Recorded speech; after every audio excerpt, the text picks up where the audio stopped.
Live 24/7. This is AGT Live 24/7. শুক্রবার আমবাসা রায়পাশা এলাকায় বন দপ্তরের উদ্যোগে গড়ে ওঠা মাল্টি ইউটিলিটি বিল্ডিং এর শুভ উদ্বোধন করেন রাজ্যের বনমন্ত্রী অনিমেষ দেববর্মা। প্রায় 4.5 লক্ষ টাকা দিয়ে নির্মিত হয় এই বিল্ডিংটি। মূলত এই বিল্ডিংটি তৈরি করা হয় পরিবেশ রক্ষার জন্য। যারা কাজ করছেন অর্থাৎ বন দপ্তরের অধীনে পরিবেশ রক্ষায় যে কমিটি রয়েছে তাদের বিভিন্ন আলোচনা একটি স্থান হিসেবে এই বিল্ডিংটি নির্মাণ করা হয়। এখানেই ওনারা বিভিন্ন মিটিং করবেন এবং পরিবেশ রক্ষায় কি করতে হবে এই সব নিয়ে এখানে বসে আলোচনা করবেন। ফিতা কেটে এবং ফলক উন্মোচন করে বিল্ডিং এর শুভ উদ্বোধন করেন দপ্তরের মন্ত্রী অনিমেষ দেববর্মা। পাশাপাশি উপস্থিত ছিলেন ধলাই জোনালের চেয়ারম্যান প্রেমলাল মলসম, ধলাই বন আধিকারিক অমিত দেববর্মা সহ অন্যান্যরা। Bureau report, AGT live 24/7।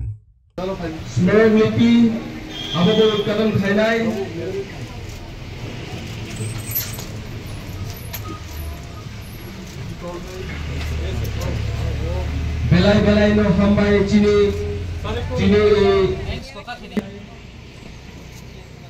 ওখাই তিনি তাই Bachchan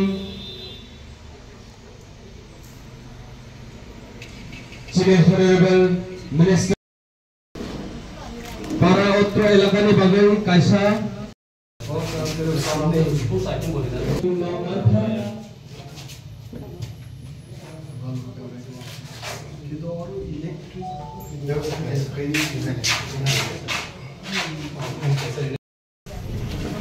Ini orang sengkutum lainnya mengkarunika BDPIC ni kaisa multi utility center MUC উদ্বোধন খাইজাকা প্রায় 4.5 লক্ষ রাং খরচ খাইমো মাল্টি ইউটিলিটি সেন্টার চেন স্নামকা और চিনি ফরেস্ট তংনাই যারা বড়গ্র তারা IGDC প্রজেক্টের যে সুযোগ সুবিধা পর্যাবরণকে রক্ষা করতে গিয়ে যে সমস্ত কাজ ফরেস্ট ডিপার্টমেন্ট হাতে নিয়েছে তার অধীনে আমাদের একটা কমিটি রয়েছে যাকে আমরা BDPIC বলি।